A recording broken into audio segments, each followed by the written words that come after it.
гадзінніках 21 сёння 11 ліпеня. Гэта быў разгромны тыдзень для незалежных беларускіх медыяў. Таксама вельмі суворы вырак агучылі былому кіраўніку Белгазпромбанку Віктару Бабарыку, 14 гадоў узмоцненага рэжыму. Мігранцкі крызіс на літоўска-беларускай мяжы ўсё становіцца глыбей. Ну а сёння завяршаецца міжнародны тыдзень беларускай культуры. Пра гэта ўсё пагаворым цягам гадзіны. Вітаю гаспадарства. Мяне завуць Віталь Бабін, і мы пачынаем наш традыцыйны нядзельны стрым. Лука ценит озаренка, мысли сходятся у них. Выйдут вместе из палаты, сразу и народ летит. Клоун рыжий, клоун лысый, а мы будем хохотать.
Аднак разам з тым і не без добрых навінаў. Сёння стала вядома, што на волі выйшлі затрыманыя 8 ліпеня журналісты. Гэта Зміцер Лупач, Віталь Скрыль і Ігар Казмірчак з Оршы. Таксама спадарства стала вядома, што сёння пасля 72 гадзінаў з моманту затрымання выйшлі на волю і мясцовыя віцебскія, глыбоцкія і докшыцкія актывісты.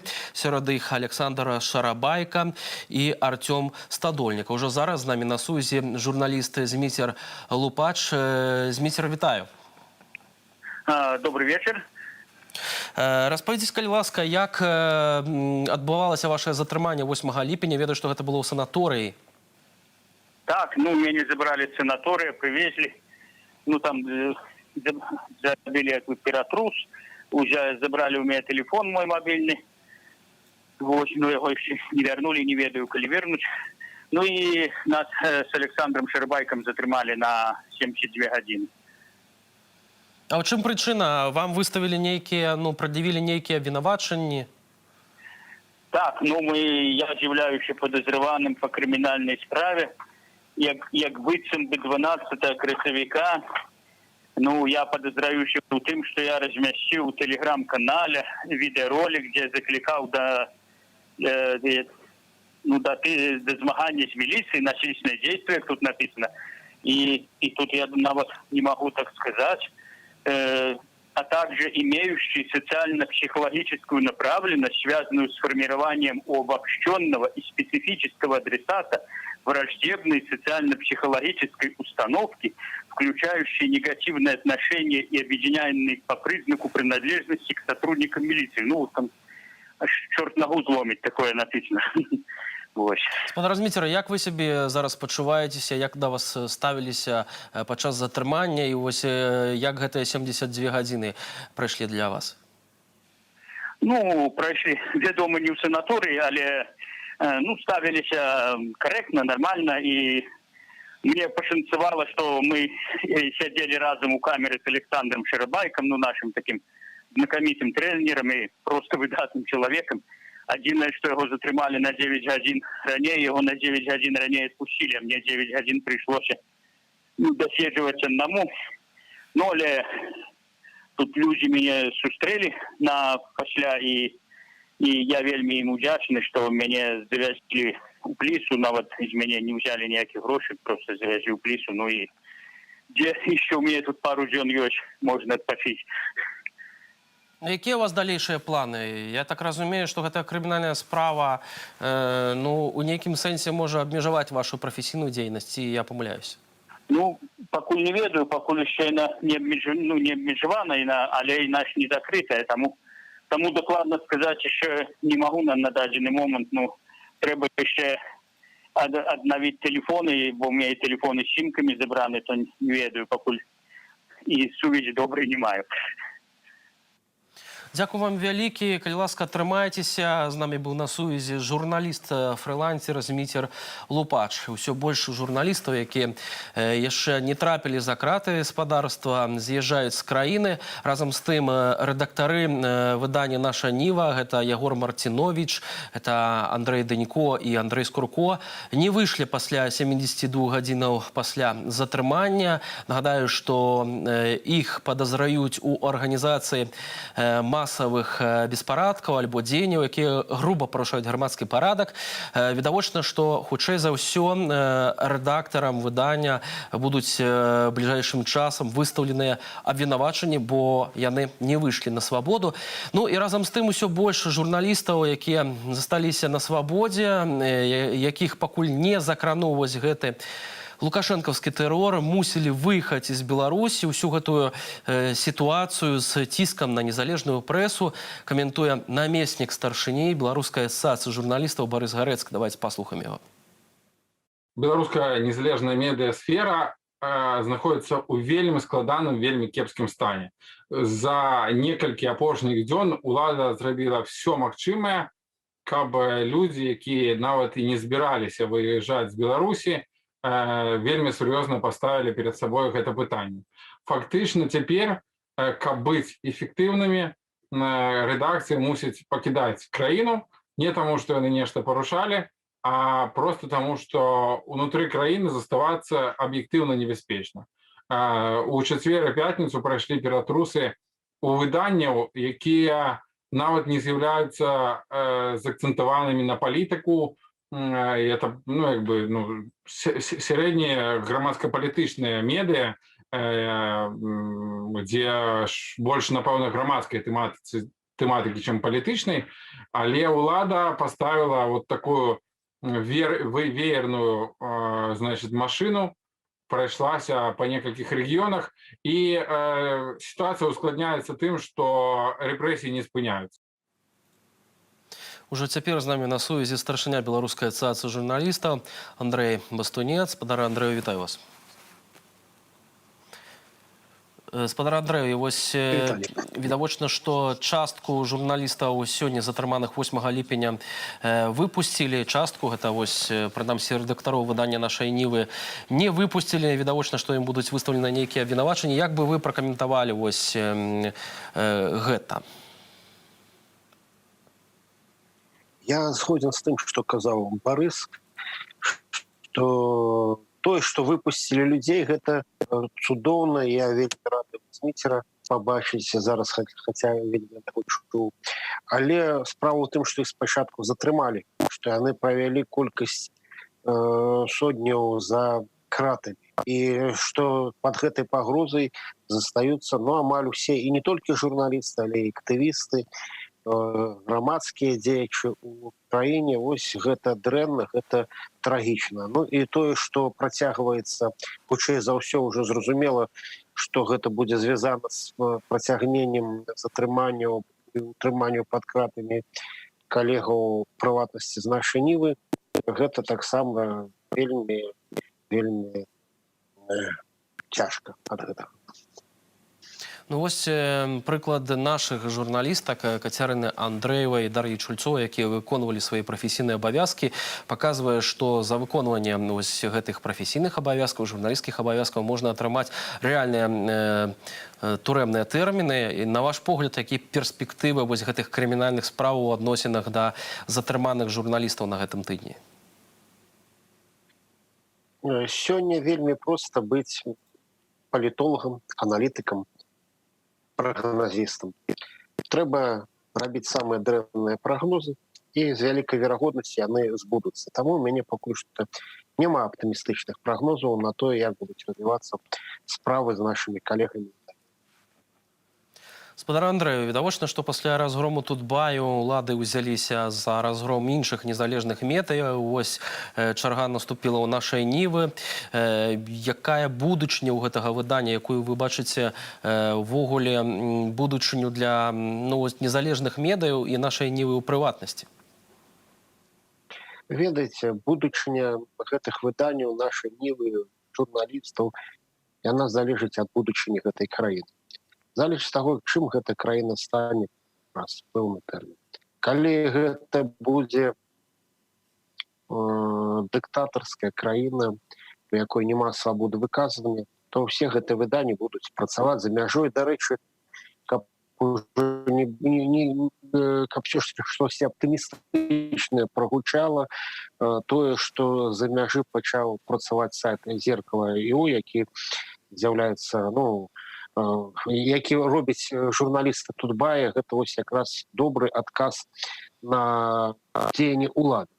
Але, паўтаруся, будучыня незалежнай прэсы у Беларусі залежыць ад таго, якой будзе Беларусь. Але вось відавочна, што першапачаткова пасля гэтых разгромаў гэтыя выданні выйшлі ў сацыяльныя сеткі, і ў першую чаргу стаўка была зробленая на Тэлеграм. На ваш погляд, ці сталыя чытачы Тутбаю, а вось сёння гэта і нашай Нівы, будуць чытаць выданне, працягваць яго чытаць ужо ў Тэлеграме, ў іншых сацыяльных сетках, разумеючы гэтую сітуацыю з блакаваннем самога сайту нашай Нівы? Пачнем з таго, што яны выйшлі не зараз, а гэта пачалося яшчэ ў жніўні мінулага году. Быў вельмі вялікі такі уздым Тэлеграма, і не толькі Тэлеграм-каналу ад зарэгістраваных сродкаў масавай інфармацыі, а наогул Тэлеграм-каналу, як у тым ліку і сродку камунікацыі, і не заўсёды там ідзе інфармацыя, якая праходзіць факт-чэкінг, не заўсёды, а ў большасці нават, можа, выпадкаў гэтая інфармацыя не адпавядае прафесійным журналісцкім стандартам. Я кажу пра тэлеграм-каналы не прафесійных медыа, а тэлеграм-каналы, якія таксама маюць вельмі вялікую аўдыторыю. Тое, што частка чытачоў, гледачоў аўдыторыі перайшла ў Тэлеграм, у соцсеткі, гэта відавочна, гэта зразумела, і зараз усё цяжэй і цяжэй знайсці нейкія незалежныя інфармацыйныя рэсурсы у сеціве, не выкарыстоўваючы Беларусі, напрыклад, VPN ці іншыя спосабы абыходу блакавання. Таму гэта цалкам зразумела, але калі мы кажам пра незалежнае выданне, мы мусім панимаць, што гэта, разумець, што гэта не толькі інфармацыя, кентаюць, гэта ўсё ж такі і бізнес, гэта сродак, як атрымаць грошы. Вось было вельмі паспяховае і, спадзяюся, будзе выданне Тутбай, лідзіруючы партал у Беларусі, але зараз тыя фінансавыя магчымасці, якія ён меў, яны страчваць, ім трэба ўсё пачынаць спачатку. Гэта вельмі сур'ёзная, вельмі цяжкая тэма, і мне хацелася б, каб вось гэты крызіс скончыўся як мага хутчэй, але, паўтаруся, гэта не толькі тэма сродкаў масавай інфармацыі, это агульная тэма палітычнага, прававога, эканамічнага стану краіны. Скажите, вось усё больше гэтых выданняў разгромленых, дакладней, іхныя журналісты пераязджаюць за мяжу. Вось прыклад, які вы узгадалі, гэта «Зеркало.io», партал, які быў створаны былымі журналістамі Тутбаю. Наколькі ввогуле перспектыўна, наколькі гэта ввогуле магчыма сёння вось гэтым усім незалежным выданням працаваць за мяжы? Я не кажу пра Белсат, таму што Белсат заўсёды быў у такіх складаных умовах, аднак, канешне ж, большая частка нашых журналістаў заўсёды знаходзілася ў Беларусі, вы пра гэта добра ведаеце. Гэта ж не толькі Белсат, гэта ёсць прыклад карты, прыклад іншых рэсурсаў. Але справа ў тым, што журналісты, калі мы кажам пра сапраўдную журналістку факта, а не меркавання, то мы мусім гэтыя факты, гэтую інфармацыю здабываць унутры краіны. Усё роўна хтосьці мусіць працаваць здесь у полі, як кажуць, і падвяргаць сябе рызыкі. І паўтаруся, гэта вельмі складанае пытанне. Я нічога не хочу сказаць і не магу сказаць і не думаю нават дрэннага наконт тых калегаў, якія з'язджаюць, бо гэта цалкам зразумела, гэта забяспечэнне і асабістай бяспекі, і умову працы рэдакцыю, і працягу сваёй працы надалей. Але трэба разумець, што калі ў краіне не застанецца журналістаў, праваабаронцаў, актывістаў, гэта будзе ўжо іншая краіна. Спадар Андрэй, ну і галоўнае, напэўна, пытанне на канец. Як незалежныя журналісты, незалежная беларуская журналістыка можа адказаць на гэты дзяржаўны тэрор, які праводзіць улада Беларусі? Ну, я уже крыху раней сказаў, што вось якраз такі выхад зеркала ІО – гэта вельмі добры адказ на тыя рэпрэсіі, якія адбываюцца супраць Тутбая. А астатнія гэта банальныя будуць прагучаць фразы, рабіць тое, што трэба рабіць, і спадзявацца на тое, што будзе ўсё добра. Дзякуй вялікі за гэтую размову і ўсё ж такі за гэты аптымізм, які ўсё ж такі гучыць напрыканцы нашай размовы. Андрэй Бастунец, старшыня Беларускай асацыяцыі журналістаў, быў з намі, спадарства на сувязі. Ну, а зараз прапаную ўсім паглядзець кароткі агляд навінаў за апошні дзень. Вашай увагі ўжо цяпер глядзім разам. Скончыліся 72 гадзіны. Тэрмін, на які 8 ліпеня падчас гэтак званай зачысткі ад радыкальных элементаў сілавікі затрымалі шэраг журналістаў і актывістаў. Пасля 3 сотняў з ізалятара часовага ўтрымання выйшаў рэдактар сайту Орша.ЭУ Ігар Казмірчак. Ён падазраецца ў наўмыснай шкодзе дзяржаўнай маёмасці і застаецца пад падпіскаю аб неразгалошванні. Таксама на волю выйшлі журналісты-фрылансеры з Віцебшчыны Віталь Скрыль і Зміцер Лупач. А вось затрыманыя нашаніўцы на волю не выйшлі. За мінулыя сотні літоўскія памежнікі затрымалі яшчэ 57 нелегальных мігрантаў на мяжы з Беларуссю. Агулам на беларуска-літоўскай мяжы сёлета затрымалі ў 20 разоў больш мігрантаў, чым за ўвесь мінулы год. На ахову дзяржаўнай мяжы Літва накіравала вайскоўцаў, пачала будаваць агароджу з калючага дроту і чакае некалькі верталётаў ад еўрапейскага агенцтва Фронтекс. Праз беларуска-літоўскі канфлікт сваю мяжу ўзмацніла і Эстонія. Пытанне бяспекі на літоўска-беларускай мяжы падчас супольнай сустрэчы абмяркуюць прэзідэнты Польшчы і Літвы.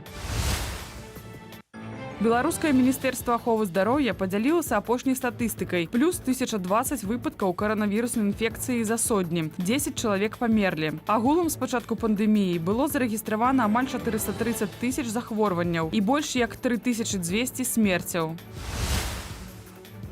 Адбыліся датэрміновыя выбары ў парламент Малдовы. Удзел у галасаванні ўзялі больш за 33% выбарнікаў. За дэпутацкія мандаты змагаліся болей як 20 партыяў, 2 выбарчыя блокі і 1 незалежны кандыдат. Асноўная барацьба за дэпутацкія мандаты разгарнулася паміж прарасійскім блокам камуністы і сацыялісты былога прэзідэнта Ігара Дадона і праеўрапейскай партыі дзеяння і салідарнасці, якую заснавала цяперашняя прэзідэнтка Майя Санду. Выбары сталі працягам палітычнага супрацьстаяння паміж Ігорам Дадонам і Майяй Санду.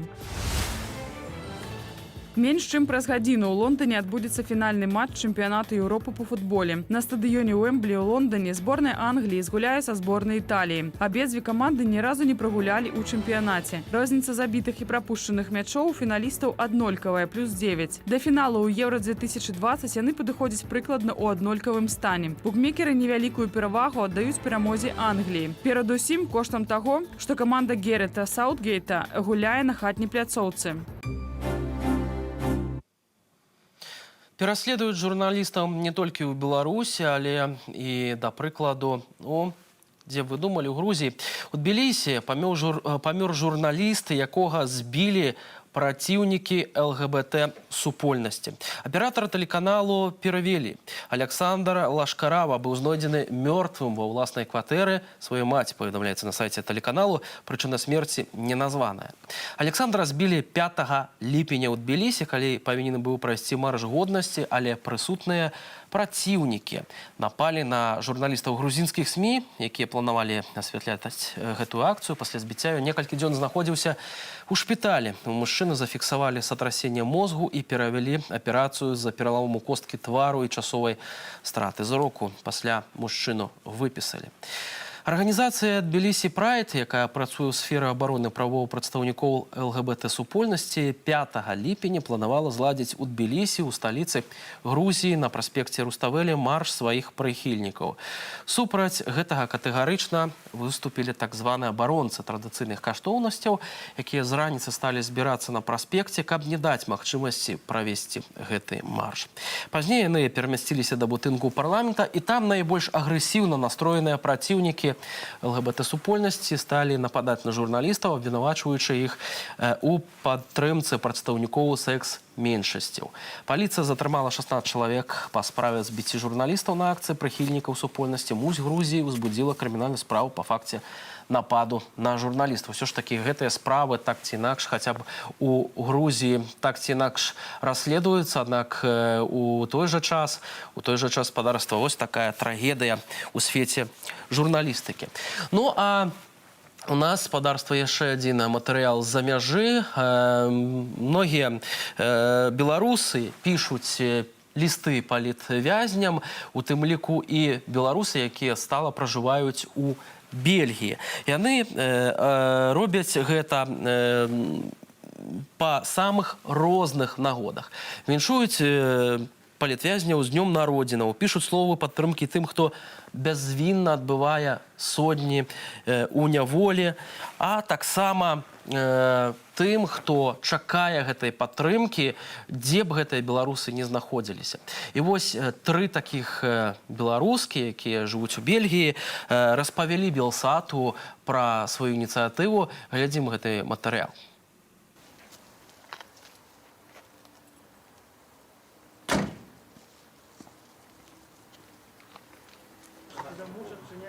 Добрый день, мои сябры, проходите, проходите. Добрый день. Я с рамонками. Какие пригожие кветочки. Палітвязні пішем мы давно.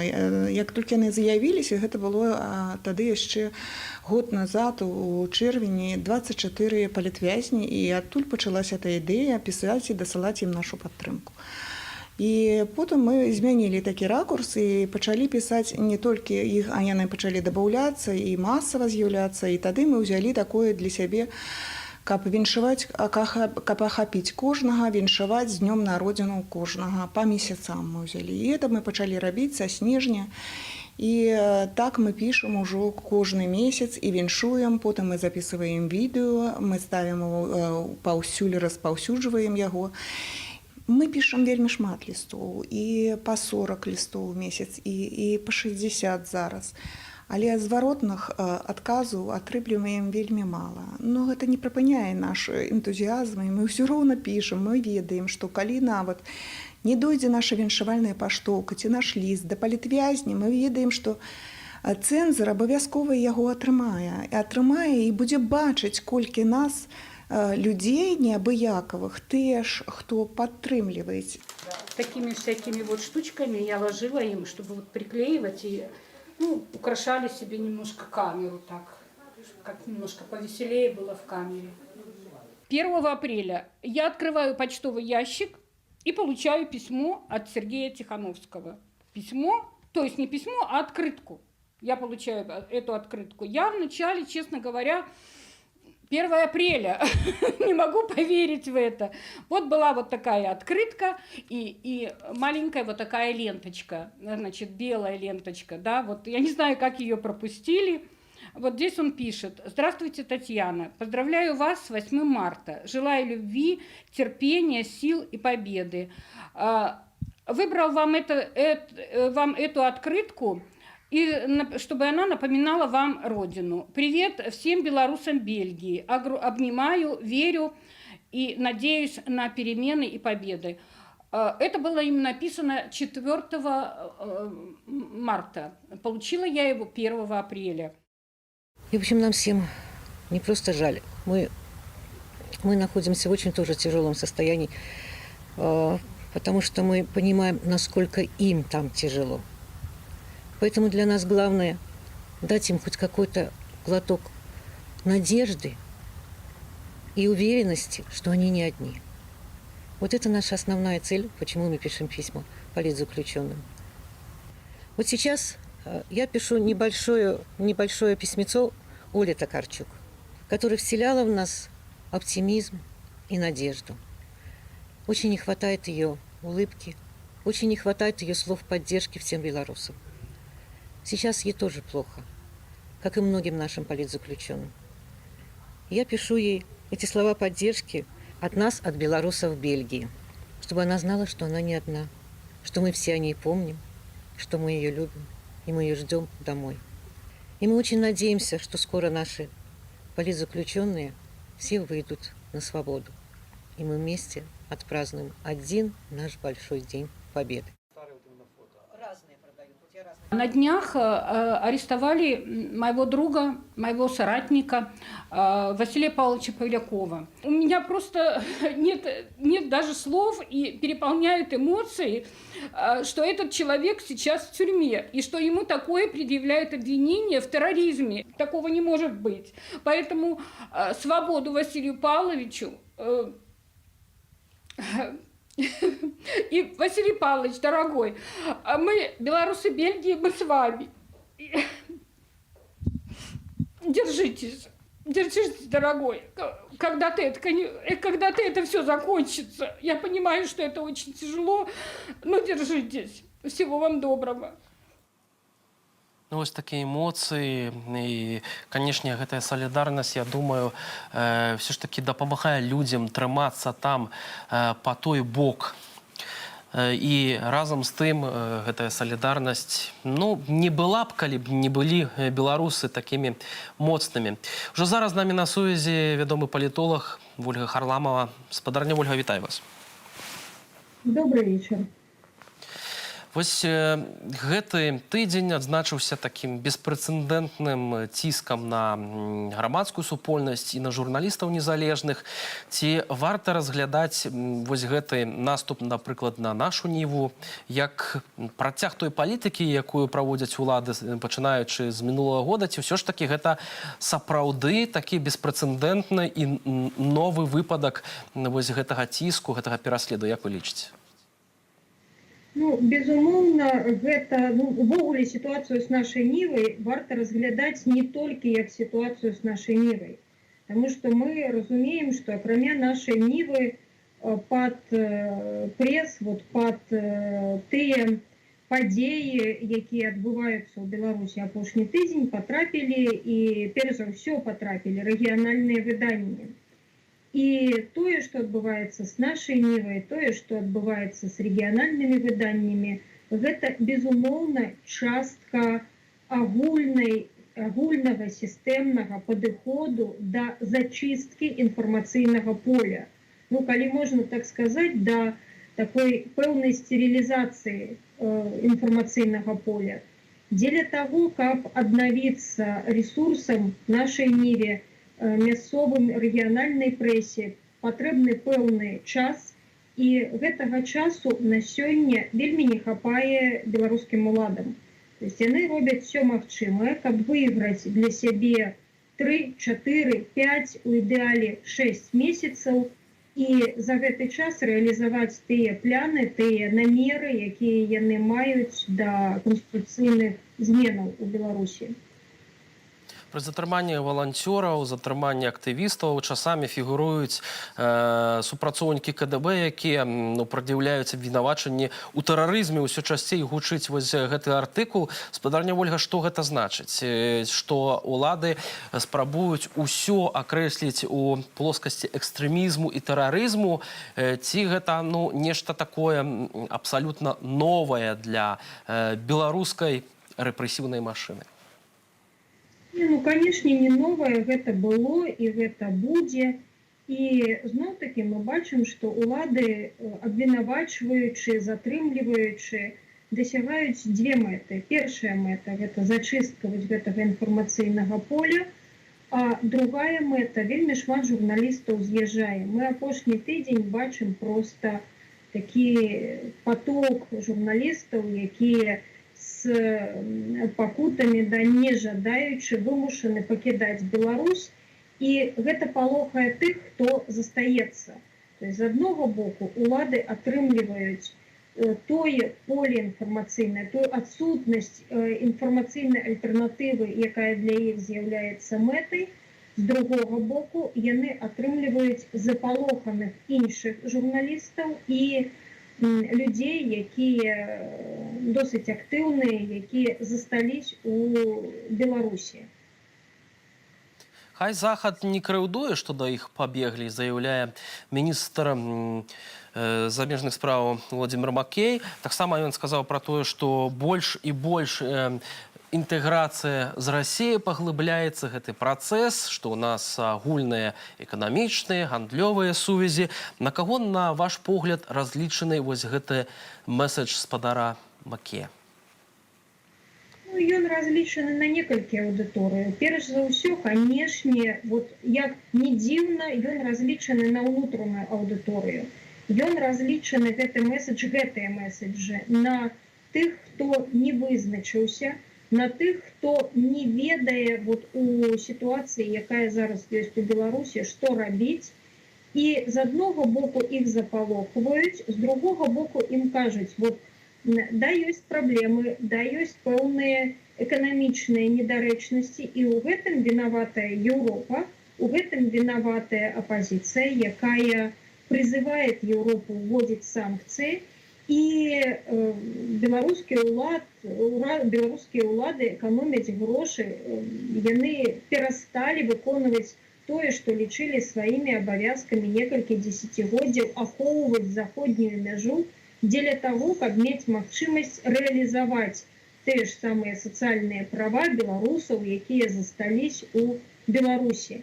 Ну і другі атрымальнік, не менш важны атрымальнік інфармацыі, гэта, безумоўна, Расія, гэта расійскія палітыкі і расійскі народ, якому дэманструюць, што Беларусь сяброўская, Беларусь брацкая, Беларусі трэба дапамагаць, і санкцыі, якія зараз адбываюцца, яны граюць на карысць Расіі, а не на карысць Еўропы, не на карысць беларускага народа. Скажите, калі ласка, вось ці ёсць нейкае выйсце з гэтага мігрантскага крызісу, бо, як вядома, мігранты ўжо хлынулі на тэрыторыю Польскай рэспублікі, не толькі ў Літву. Да чаго гэта прывядзе, на ваш погляд? Гэта частка эскалацыі канфлікта. Выйсце будзе тады, калі канфлікт перайдзе ў наступную стадыю, ў стадыю дээскалацыі. На сёння беларускія ўлады бачаць, што гэта тактыка, яна згуляла, яна дала свае пэўныя вынікі на Літве, і зараз яны распаўсюджваюць гэтую тактыку, якую лічаць паспяховай, і на іншыя краіны, павялічваюць яе, пашыраюць проста тэрытарыяльна. Скажите, а прача ўзмацнення мяжы, чым Еўразвяз можа адказаць вось на гэтую праблему Беларусі, афіцыйнаму Менску? Па вялікім рахунку нічым. Прыцягваць увагу, і зноў-такі у стадыі эскалацыі канфлікта знаходзіцца не толькі беларускі бок, у стадыі эскалацыі канфлікта знаходзіцца і еўрапейскі бок. Таму яны мусяць, яны вымушаны будуць казаць аб тым, што гэта неправільна, гэта кепска, гэта парушэнне міжнародных дамоваў, гэта парушэнне такіх суседскіх адносінаў, якія складались дзесяцігоддзямі. Але на сёння гэта па вялікім рахунку ўсё, што яны могуць зрабіць. Спадарня Вольга, вы казалі пра тое, што ўлады відавочна зрабілі стаўку на вычышчэнне медыйнага незалежнага поля. Пытанне такое, чаму зараз гэтае вычышчэнне адбываецца? Можа быць, таму, што няма самых пратэстаў, а можа таму, што Лукашенко збіраецца хутка сысці, і вось перад сваім сыходам ён хоча цалкам выпаліць гэтую тэрыторыю, каб пасля яго хоць потоп. Я не думаю, што ён збіраецца сыходзіць, і ён хоча выпаліць гэту тэрыторыю з-за таго, што ён сыходзіць. Ён, наадварот, хоча ўтрымацца. Мы цудоўна разумеем, што з'яўляецца мэтай для беларускіх уладаў, захаванне гэтай улады. І дзеля захавання беларускія ўлады робяць пэўныя захады які яны называюць канстытуцыйнымі зменамі. І у бліжэйшы час, вот до жніўня, максімум до восені, чакаецца варыянт Канстытуцыі, які новы варыянт, новае чытанне Канстытуцыі, якую прапануе камісія Лукашенка, і пад рэферэндум, які заяўлены, які анансаваны, трэба падрыхтаваць інфармацыйную прастору. Потому что, ну, что такое референдум и что такое Конституция? Дзеля того, каб мець магчымасць казаць аб тым, што ёсць іншыя варыянты Конституцыі, ёсць іншыя прапановы, ёсць іншае бачанне сітуацыі ў Беларусі, трэба мець інфармацыйныя ресурсы. Зараз гэтыя інфармацыйныя ресурсы знікаюць, імкліва знікаюць. І дзеля того, каб іх аднавіць, патрэбны час. Я думаю, что мэтай беларускіх уладаў з'яўляецца забяспечыць сабе інфармацыйную дамінанту на працягу 6-7 месяцаў. Але вот гэтае вычышчанае поле ад незалежных медыяў Лукашенко каму аддасць? Дзяржаўным беларускім медыям ці расійскім, таксама крамлёўскім медыям, на ваш погляд?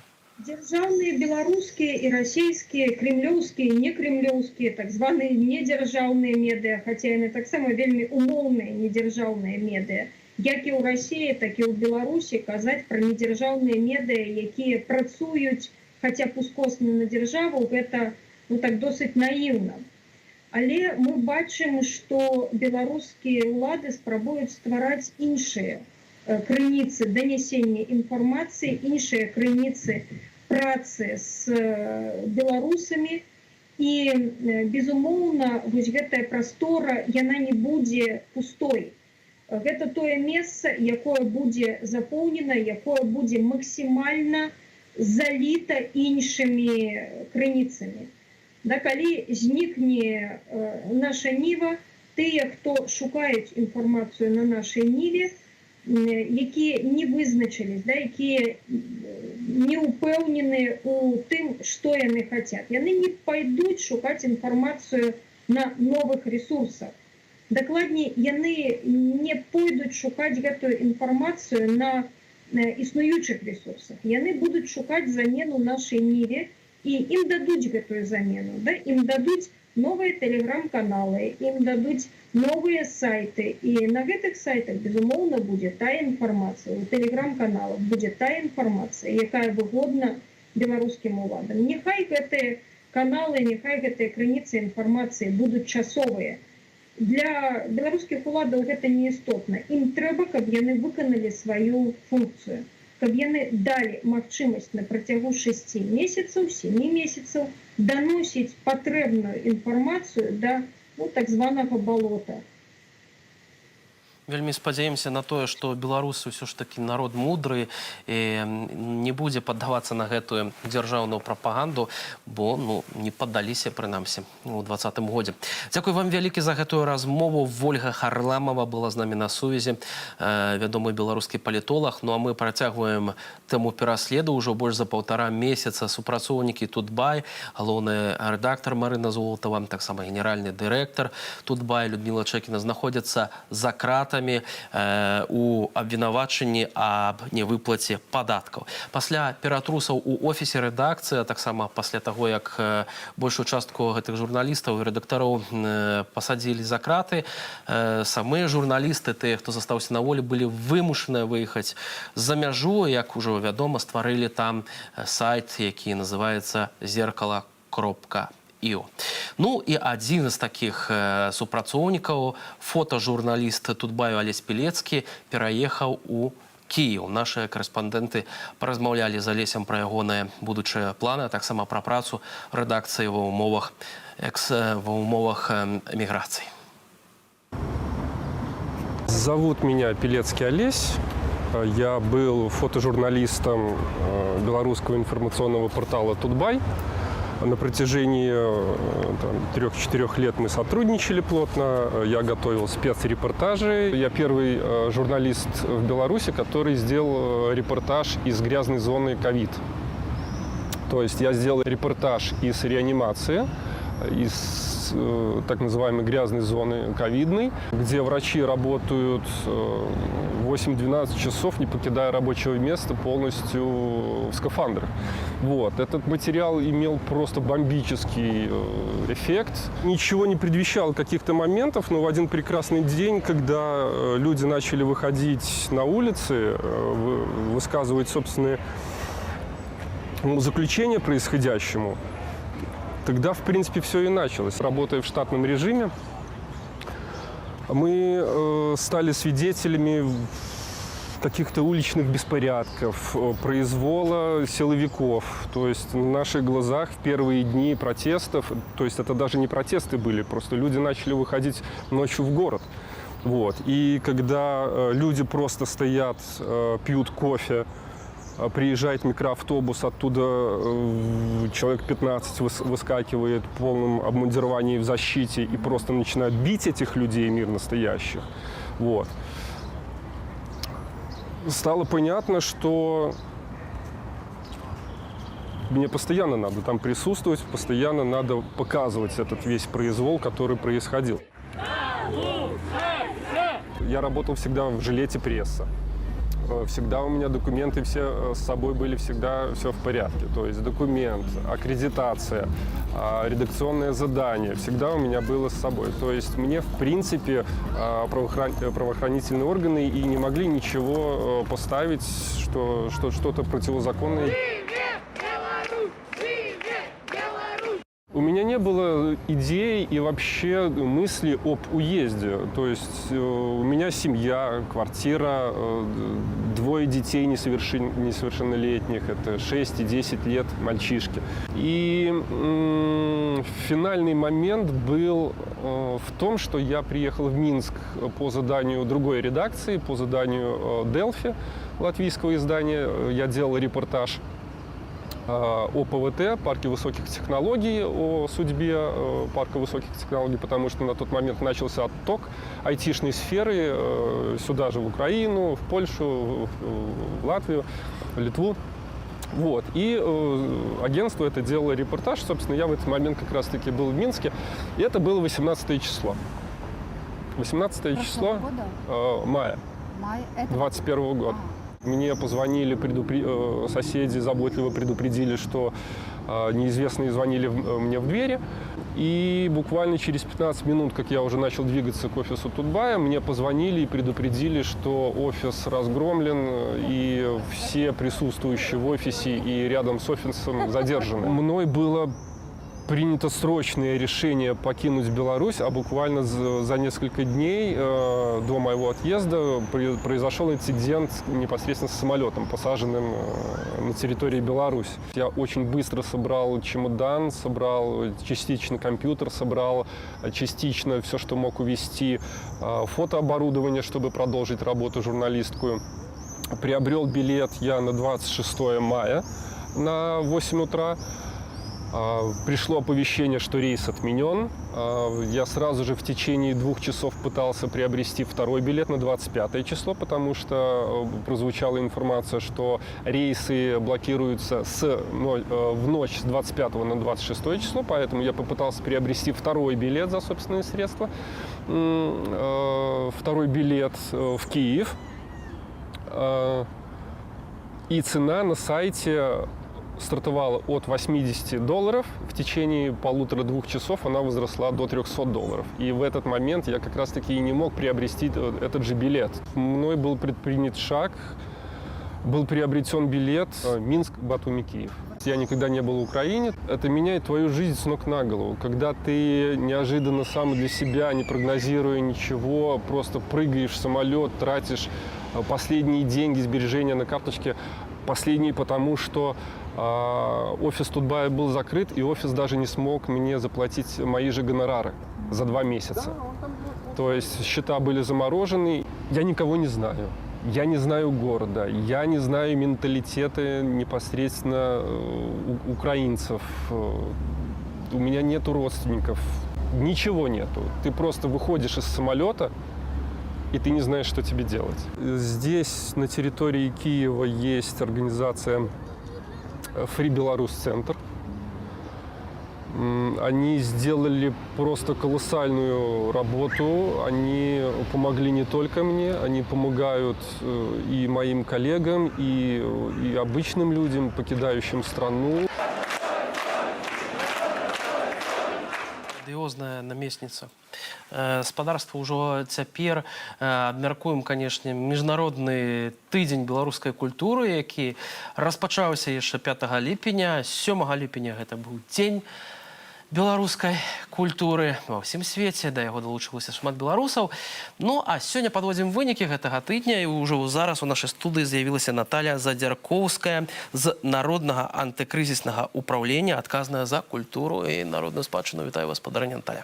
Вітаю ўзаемна. Увогуле ідэя аб абвяшчэнні 7 ліпеня ў дзень нараджэння Купалы, ў дзень нараджэння Шагала, міжнароднага дня беларускай культуры, гэта належыць ідэя беларускай радзікультуры. Потым гэта ідэя пашырылася, і вось атрымаўся тыдзень беларускай культуры, міжнародны тыдзень, які падтрымаў офіс Светланы Ціханаўскай, народнае антыкрызіснае ўпраўленне і таксама іншыя дэмакратычныя сілы. Калі мы абмяркоўвалі, як мы будзем святкаваць, як мы будзем праводзіць гэты тыдзень у Польшы, мы ўзялі на сябе такі пашыраны абавязак адзначаць гэты тыдзень кожны дзень нейкімі акцыямі, нейкімі культурнымі імпрэзамі. Чаму мы ўзялі? Такая задача ўвогуле не ставілася, але мы ведаем, што ў Польшчы шмат беларусаў пражывае, у тым ліку беларусаў, якія прыехалі зусім нядаўна на працягу гэтага году. Сярод іх шмат таленавітых творчых людзей, якія могуць паказаць сябе, могуць паказаць беларускую культуру. Некалькі мэт ставілася перад гэтым тыднем. Па-першае, мы павінны былі паказаць у багацце спадчыны беларускай культурнай. Па-другое, вядома ж, звярнуць увагу на рэпрэсіі ў сферы культуры, якія адбываюцца ў апошні год. А вы ведаеце, што рэпрэсіраваны нават цэлыя установы, творчыя калектывы, не гаворачы ўжо пра асобных дзеячаў культуры. Толькі палітвязняў, якія маюць непасрэднае дачыненне да сферы культуры, налічваецца 40 чалавек. Вось. Гэта задача ставілася. Мы хацелі паказаць, і каб усе спомнілі, якія маштабы меў і зараз працягваецца маштаб культурнага пратэсту, культурнага супраціву. Бо творчыя людзі – гэта людзі, якія ідуць з народам, якія ідуць у авангардзе, і, вядома ж, яны попадаюць пад каток гэтых рэпрэсій у першую чаргу. Ось, і мы хацелі, каб тыя, хто прыехаў, знайшлі, асабліва моладзь творчая, таленавітая, якая толькі прыехала ў Польшу і знаходзіцца ў пошуках сабе, таксама знайшла кагосьці, хто можа дапамагчы, і хто можа прадставіць нейкую пляцоўку творчую. І вось гэтыя мэты падчас тыдню, лічу, што мы дасягнулі, нягледзячы на тое, што падрыхтоўкі было часу не вельмі шмат, але той энтузіазм і імпэт творчы, з дапамогай гэтага атрымалася. То бок, у асноўным, я так разумею, рэалізацыя гэтага міжнароднага тыдня культуры адбывалася па-за межамі Беларусі. І ці гэта не зусім так? У Беларусі таксама былі зрэалізаваныя пэўныя акцыі, прысвечаныя гэтаму тыдню? Тыдзень культуры ён праходзіў ва ўсім свеце, таксама ў Беларусі, але ж вядома, каб нават неяк праявіцца, адзначыць яго ў Беларусі, людзям трэба было... У людзей не было магчымасці вось так адкрыта яго святкаваць, нават тыдзень культуры. Таму гэта ў Беларусі гэта было больш ускладанне кветак каля помнікаў тых дзеячаў культуры, якія, напрыклад, нарадзіліся ў тым мястэчку, горадзе, дзе пражываюць людзі. Гэта было купалле. Людзі адзначалі тыдзень, але не неяк падпольна, які, на жаль, робіцца шмат чаго. А што ўсё-такі, магчыма, штосьці не ўдалося? Вы сказалі, што большасць мэтаў было зрэалізавана. Можа, штосьці вы хацелі, каб адбылося, і ўсё ж такі гэтага пакуль не дасягнулі? Ведаеце, дасягненняў значна больш, таму што за гэты тыдзень нам удалося паказаць культурныя імпрэзы па розных відах мастацтва. Мы гэта адразу планавалі. Былі тэатральныя імпрэзы, был кінапаказ, выступы выступали літаратары, былі экскурсіі, нават беларуская кухня была прадстаўлена падчас тыдню. Падчас арганізацыі гэтага тыдню у нас узнікала таксама шмат ідэй, пакуль якія не паспелі, проста не паспелі выканаць, рэалізаваць падчас тыдню. Таму гэта такі яшчэ і задзел на будучыню. Вось, і лічу, што ён, вось такія сяброўства і такая наша культурная суполка, якая стварылася падчас арганізацыі тыдню, яна працягне зносіны і працягне працаваць далей. Таму што мэты дасягнуты, але перспектывы таксама ёсць. Я б сказала, хутчэй так. Але самае галоўнае, што гэты тыдзень культуры паказаў беларусам і ўсяму астатняму свету? На ваш погляд. Што нас шмат. Мы працягваем барацьбу, бо голас паэта, слова паэта, песня музыканта, мастацкі твор мастака, гэта таксама своеасаблівая барацьба, і ніхто не апусціў рукі, все працягваюць выступаць супраць рэжыму і гатовы і ў гэтай барацьбе сваёй культурным супраціве ісці далей до конца. Скажите, вот зараз наша культура, ці можна її назвати цалкам пратэснай, ці все ж таки ёсць рэчы, якія ідуць сваім шэрагам, так, вось працуе нібыта бы Купалаўскі тэатр, так, там з новай трупай заявлена пра тое, што аб'яўлены новы склад артыстаў добра сябе паказаў. Тут слово, якое вы ўжылі, нібыта якраз вельмі добра ілюструе тое, што праісходзіць у Купалаўскім тэатру. А для параўнання падчас тыдню беларускай культуры ў Польшы онлайн-паказы, але вольных купалаўцаў праводзілася амаль 3 гарады взялі для сябе. Гэта адзнака якасці і адзнака і дань павагі сапраўдным купалаўцам. А тое, што мы сёння кажам пра культуру, тады тое, што зараз на сцэне знакамітого Купалаўскага тэатра адбываецца ў Беларусі, гэта неяк паралельная рэч. Скажите, ці вы будете працягваць вось гэтыя мерапрыемствы, акцыі бліжэйшым часам, альбо бліжэйшыя там будучыні? Ці ўсё ж такі тыдзень, міжнародны тыдзень беларускай культуры, ён строга будзе адзначацца вось у першыя чысла ліпеня, і ўсё? Пакуль што ён бы абвешчаны 7 ліпеня, і ўвогуле дата такая сімвалічная, так, яна падыходзіць. І ў наступным годзе я лічу, што, магчыма, гэты тыдзень, гэты дзень таксама мы працягнем. Але гэта не значыць, што будзе такое культурнае зацішша некае паміж гэтымі датамі. Кажу, што прапаноў шмат, ідэй шмат, і не хапіла нам гэтага тыдню, каб ўсё зрабіць, і будзем працягваць. Скажите яшчэ, калі ласка, вось агулам, калі мы кажам пра беларускую культуру, ці яна сёння, у нейкім сэнсе пад тымі рэпрэсіямі, якія зазналі культурныя дзеячы, людзі, якія датычаць культуры, знаходзяцца ў нейкім заняпадзе? Ці наадварот, на ваш погляд, падзеі 2020 года, 2021 года, па-іншаму раскрылі наш культурны патэнцыял самых беларусаў? Яны паказалі ўсяму свету, які вялікі культурны патэнцыял. Ось 2 паралельныя рэальнасці, якія ідуць у Беларусі, калі на сцэне Купалаўска, у вялікім тэатры, яшчэ недзе адбываецца тое, што выдаецца за культурныя мерапрыемствы, культурныя імпрэзы.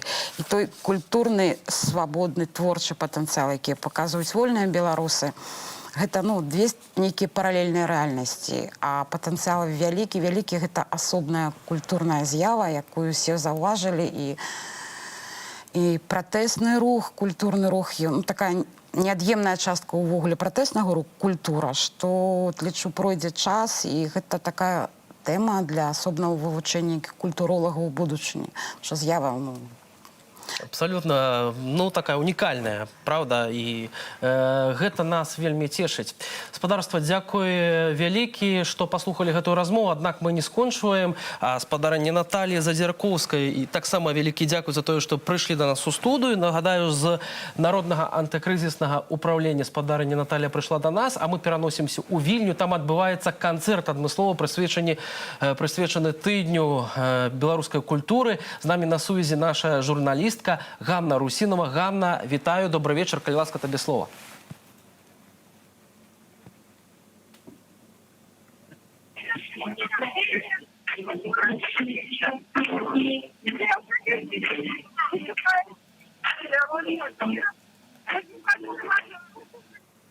На жаль, у нас няма гуку з Ганнай. Спадзяюся, што ўсё ж такі кадры з гэтай імпрэзы да нас дайдуць у рэдакцыю. Мы абавязкова вам пакажам гэты канцэрт. Ну і паколькі у нас яшчэ крышачку ёсць часу, спадарня Наталья, магчыма, вы б штосьці хацелі караценька звярнуцца да самых беларусаў, штосьці ім сказаць ад сябе, магчыма, ад культурнай супольнасці Беларусі, ад Народнага антыкрызіснага ўправлення. Ну, у першую чаргу звярнуцца хацелася да дзеячаў культуры, якія зараз знаходзяцца ў Беларусі і не маюць магчымасці выказаць тое, што ў іх у сэрцы і на душы, якія фактычна маюць забарону на сваю прафесію. Трымайцеся, ўсё будзе добра. І ў Новай Беларусі на вольных сцэнах тэатраў, на вольных сцэнах канцэртных залаў вас абавязкова, як і раней, апладысментамі сустрэнуць гледачы. Дзякую за гэтае натхняльнае слово. Наталья Задзяркоўская з Народнага антыкрызіснага ўправлення была у нас у студыі. Мы размаўлялі пра міжнародны тыдзень беларускай культуры, які адбываўся з 5 па 11 ліпеня. Я вам, спадарства, дзякую за ўвагу, за тое, што былі з намі цягам гэтай гадзіны. Для вас працаваў Віталь Бабін. Усяго найлепшага, хай наступны тыдзень будзе лепшым, чым гэты.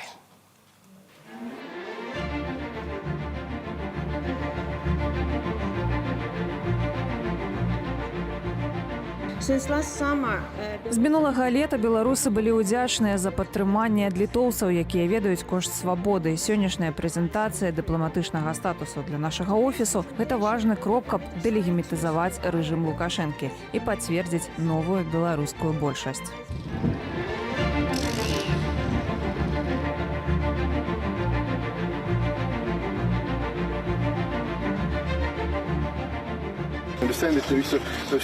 Мы разумеем, што ўрад Літвы цвёрда імкнецца ўзмацніць ахову мяжы з Беларусю. Вось чаму мы гатовы разам з іншымі партнёрамі на еўрапейскім узроўні аказваць больш шырокую падтрымку. Я думаю, што мы павінны падтрымаць усе пазітыўныя намаганні Літвы, каб узмацніць абсталяванне і пераканацца, што ўздоўж мяжы моцная ахова.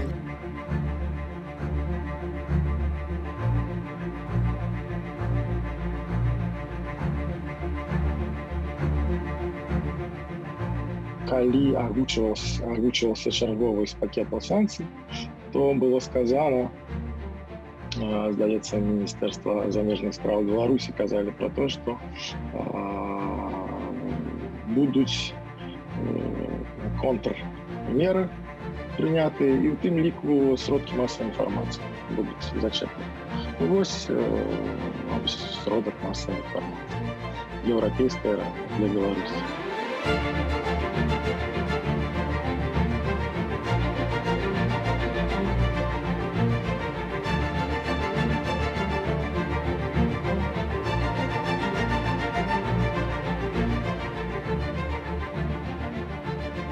Я так разумею, што інтарэс праваахоўнікаў быў выключаны да кіраўніцтва выдання, і мы ведаем, што ў Андрэя Скурку, Андрэя Данько і Егора Марциновича адбываліся обшукі. Мы таксама ведаем, што іх пакуль з незразумелымі мэтамі ўвесь час перавозяць па Мінску. Марцинович то ў рэдакцыі, то дома.